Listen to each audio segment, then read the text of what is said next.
In terms of, I was talking about ecosystem. I always believed in the win-win and give first. I love that. Give first. Like, we are at Takeoff Tokyo now. It's like one of the startup events of the year. You will have others, and you have everywhere in the world. A lot of free events that you can come. A lot of startups looking for talents. What I recommend actually is to have something to give. So it can be just an expertise. I don't know, maybe you make great videos, you can help, maybe you can run a podcast, maybe you can give something. So even if maybe you're still young, you're looking for a job, or if you're new to the ecosystem, try to find, do I have one special skill?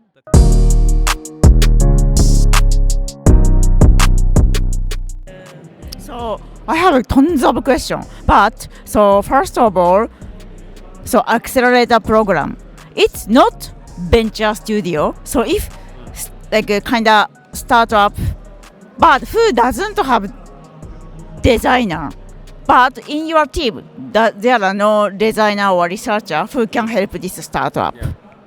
Yes, it's not venture studio, that's right. So we basically don't invest in startups, or we don't build our own startups ourselves with some investor money or our own money. So of course they would need startups in our programs. They need a lot of more when they want to concretely go to this new market after a good test, let's say. So then, of course, in every market we have our partners and experts to recommend. Our model has always been to never, take commissions if we bring, like let's say, a lead to someone we know well. We know he's doing good. For usually, what are those partners? Let's list out.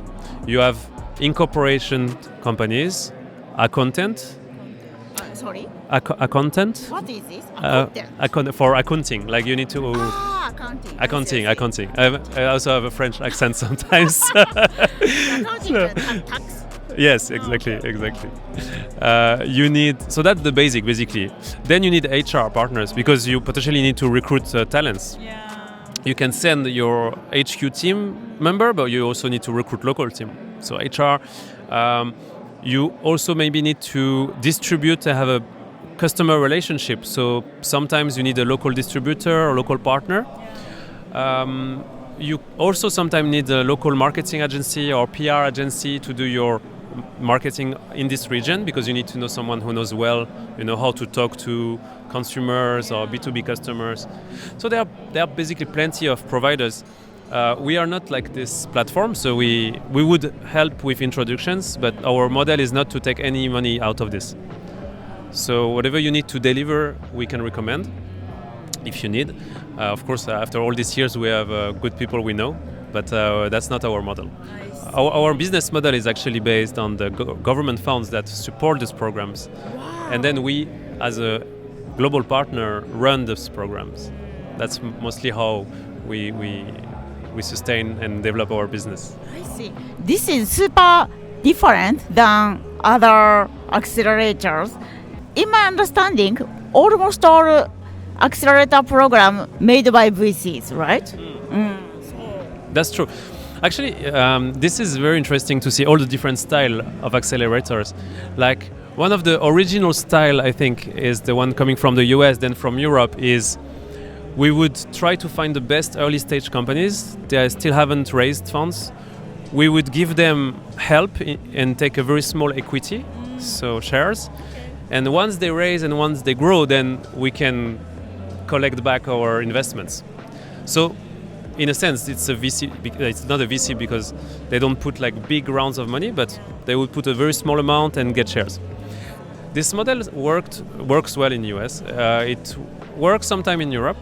In Asia, especially when the model started, actually because the exit time started to become longer, it was too late for those accelerators to get enough money to sustain.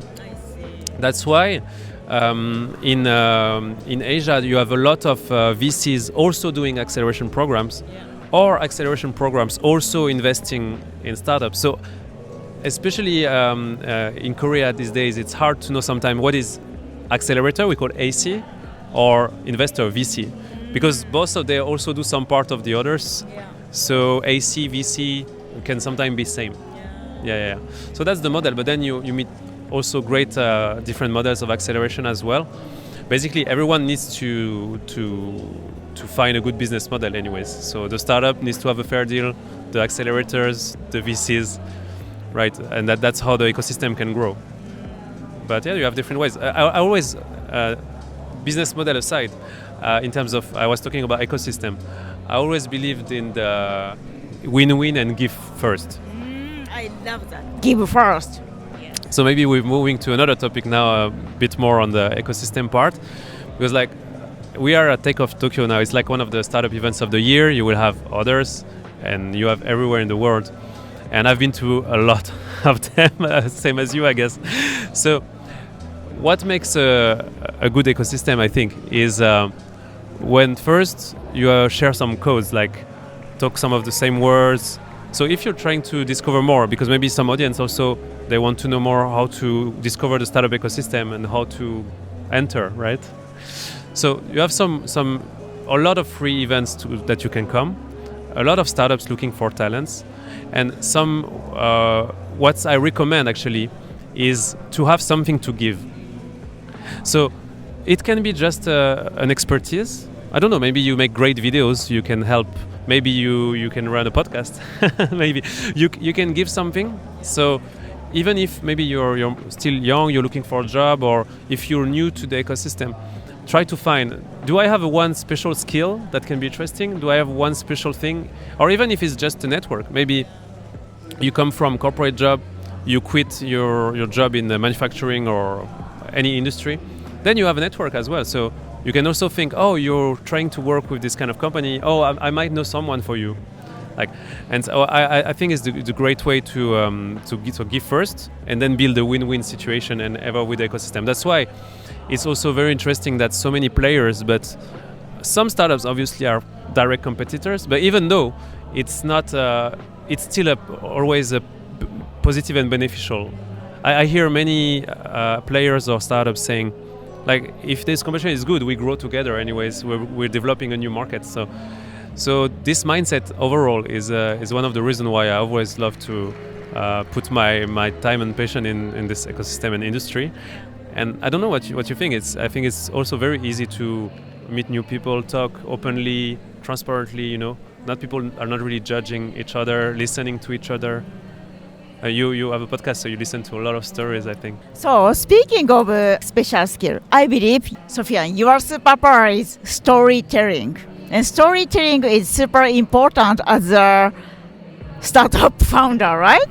I believe we can learn like better storytelling skill in this program. Okay, so that's why you make the podcast. That's why. Very cool. No, I mean, storytelling. We can talk about that also. In this program, right? Yes. Especially when we train on the pitch, it's very important to integrate a strong story in the pitch so people can understand, can recognize themselves, and can completely follow you on what you say. So what makes good story, I think, is something different that is unusual, that you don't hear all the time. It's something that has start with showing who you are. So maybe there was a problem and you fought very hard for it, and you found it a solution, and then now all is good and you can help others or something. So trying to use your personal touch and story, and now we're taking a different angle of the podcast, it is very important. And it goes same actually when you do any kind of a networking event. There is a book I always recommend because I really loved it. It's called How to Talk to Absolutely Anyone. How to talk absolutely anyone. Yes. Okay. Maybe we can put the link in the.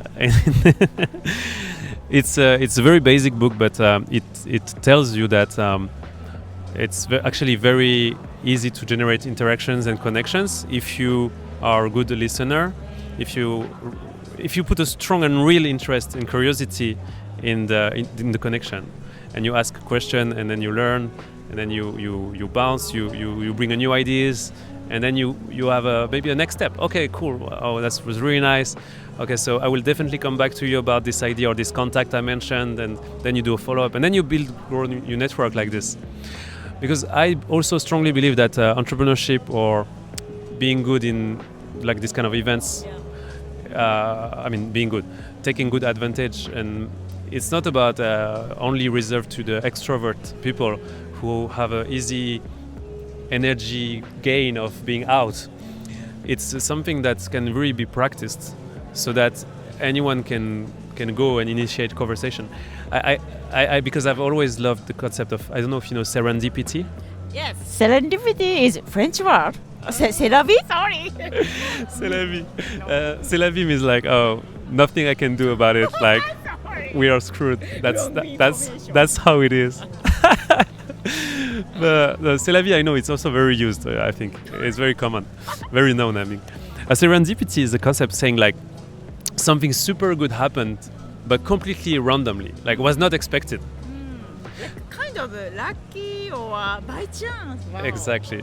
So when you meet someone luckily, or when something happens, today. Exactly. So today, I was going out of the event to I found him. last minute.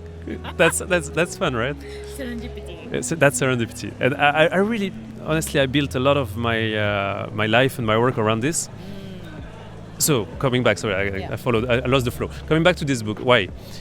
Like, just because sometimes you would say hi to someone waiting in the elevator, or just your neighbor in the next seat when you're listening to a conference, or you're just waiting to get, I don't know, at the cafeteria some tea and so on.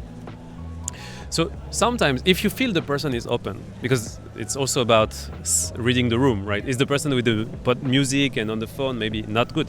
But if the person is open, like, you know, you can sometimes try interaction. And just with that, sometimes it led me to meet some future clients, create a very big project in the lift, you know, just completely unexpectedly met.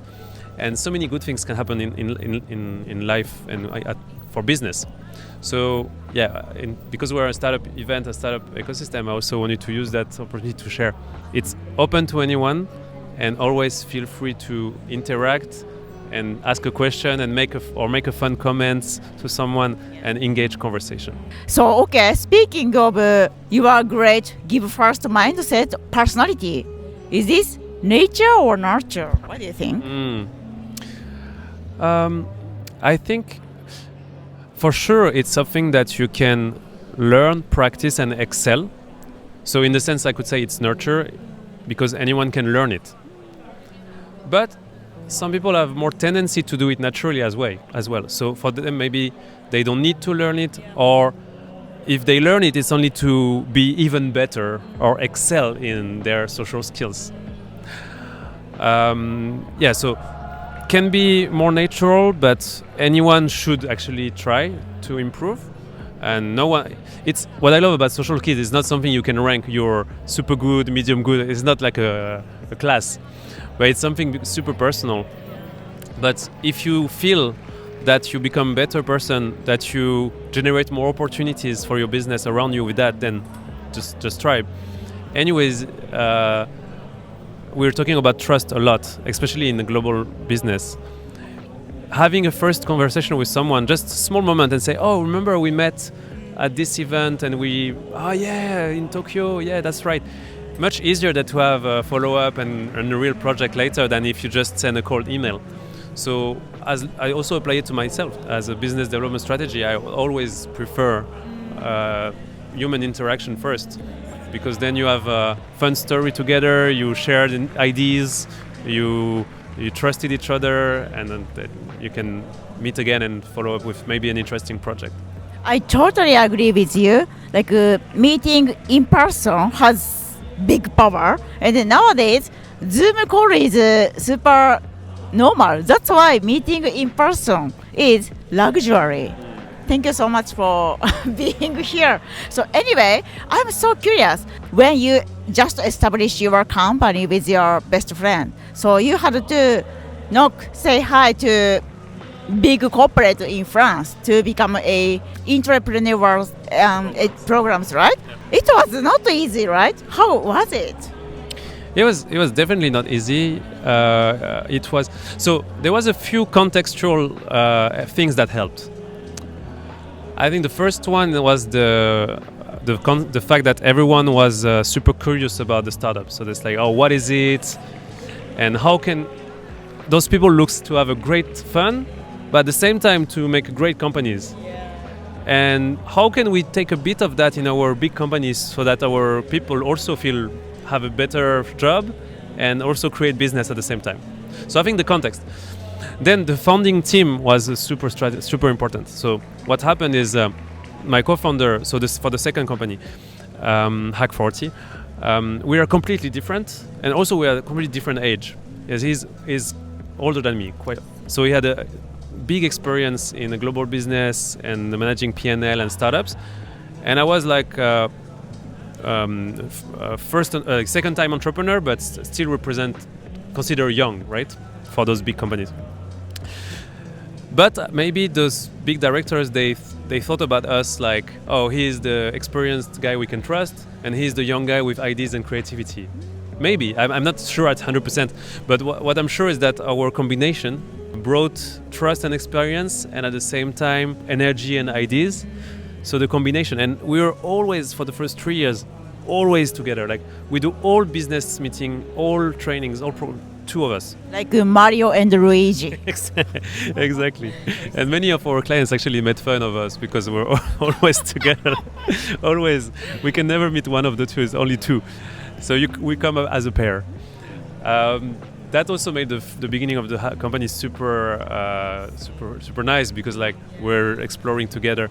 But yeah, so then after you make a few first successes, then you have some people talking about you to another colleague, another team.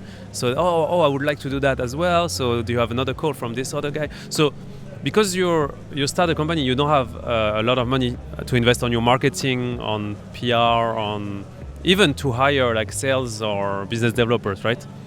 So what's the most important is to make your first project so good that the people who do it, they will talk to a colleague that it was amazing, and then you get a referral. So that's actually the best strategy, is to bet on the referral when you start. Amazing. So step by step, you and at that time, so you are kind of partner, always together, and then step by step, making a trust. And first company, okay, they are using our product, yay! And then next, by like referral. Oh, hey, this company is amazing. You can ask Sofian, like that. Yes. Amazing. But at the same time, I don't want to show that life is so easy. We started to also develop our own gears and skills to do like B2B sales prospection and lead generation, because at some point, if you only bet on referral, it's usually not enough to grow fast. So, but it's great, because when you start, you need to build a few first successes. But right after, when you find that what you do have a price, people will buy, people will tell others. So that's the different step of the market fit. Then you can invest more to get completely new people who never heard about you and introduce yourself. So we started to knock on the door of all the big towers in the Paris business district, of the big companies, and go in there. We just arrived with our own style. I never liked to dress as a suit and tie, to be honest. That's why also I chose this job. And then we go how we are, and then it looks very cold and very everyone wearing it like being a bit like just cold. That's not so open. Yes. Did you wear these sunglasses? Like a movie. Yeah, like Men in Black, like the secret agents. What I was saying is more like, it was taking us an extra step to put ourselves in these environments, and because we sell ourselves, we sell half the entrepreneurship. So we represent it because we are entrepreneurs. So we need to be ourselves. But at the same time, we sell that this will work for your big company with a lot of process and structure and professionalism, and of course startup also professionalism, but it's another culture of professionalism. So we always need to be on the side, on the both words, to make the good project. With the startup programs is a bit different, because now we already have after all those years, our partners. So now we work much more with the startups. So it's not more about convincing them to be an entrepreneur. It's more to just giving them what they need to make a good success. So, but that's the story about the first 3 years, the market fit, which is actually the most exciting for founders, I think, because after 10 years, you need to reinvent yourself to find energy to continue to bring new ideas, to try things, right? Yeah. But at first everything's new, so you just have to go the early stage.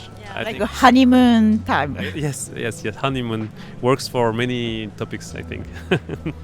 Yeah. So you guys started to go to Asia, and then talking with government. It is also not easy. Hey, government, could you please listen our story? It was not easy, right? Yes. How was it? Oh, it took a few years. Yeah, it took a few years. Like, I think it's pretty normal that when you are a newcomer, people would just first test you. Like, are you here to stay, or are you really here, one of us? So even if you are, so I experienced it in Singapore and in Korea for experience. So even if you're a foreigner, as long as that's my vision, but I think it's also some sort of reality. As long as you give some good value to a country or to ecosystem, and that you show that you're here to stay, and slowly building some good projects, step by step, then you will gain the trust, even from the government agencies. Step by step. Yes. So for Singapore, for instance, I think we became partner maybe 3 or 4 years after we opened our office for the government agency. I mean, so yeah, you cannot rush it actually, because something in global expansion always is, how long have you been here? Like, how much do you know here? How much? And this question, you can try to shortcut it by having a first project even before coming, like I told the POC. You can build partnerships. You have many ways, but eventually the real question is, are you here to stay, and have you been here for a few years at least to know enough so we can open up to you? So okay, at the time you guys made a office in Singapore, and then all French people moved to there, or you guys hired local people in the office? So we, especially after COVID, every programs became online. Because suddenly, imagine we do programs that is mostly workshop. Yeah. So you would go 3 hours in a workshop room and do some post-its and ideas and creativity. So suddenly people say, oh, we cannot do any program anymore. So for the first 6 months, we need to convince that online can work. Yeah. So we start to use like a digital workshop boards online and Zoom and all combined. And actually it started to really work. We delivered our program fully online, which means that our teams became much more spread out in all countries. Basically, sometimes we had a program with, let's say, one company in Singapore, and coach of our program were in 5 different countries: Portugal, France, India, Australia, Hong Kong. Then the concept of having the team all come to the office and also even being full-time became less accurate for us. So we started to completely spread out how our organization work and a bit forget about the concept of office and go to office every day at the same time, which was what we did in France before. So yeah, so now our consultants and coach, and they're from so many countries. It's very interesting as well. Thank you so much. Okay, so let's talk about, do you have any pain points right now? Maybe I could help you and our audience could help you. Of course, as you mentioned, you are looking for kind of experts in Japan. But other things, do you have any? Oh, I wish I want to change, or I wish to solve this problem, like that. So what we need the most right now, develop even bigger our partnerships with accelerators and VCs in Japan. Not only to bring, because from delegation from global coming here that we will help to bring better network. Also to see if that together there is any interest or opportunity to build a global program together for Japanese startup to go global market. So that's what I'm super interested in. And actually in Takeoff Tokyo I already had great chats about this. So let's see how we make it work. And the second is not necessarily expat. It can also be any country actually, and obviously a Japanese instructor for the Outcoast platform who know very well about Japanese startups pain points and who also have a very good expertise about global markets.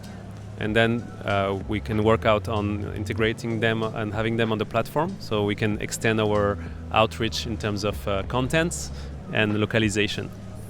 So that's what we look the most. We also actually do quite a lot of free seminars, online or physically.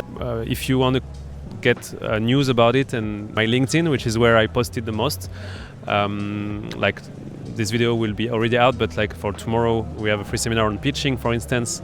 2 weeks ago we had one of the proof of concept best practices, and it's always about sharing examples. What could be a mistake, how to make it work, and give example about working things that work, so that it's very easy to apply to your own plan.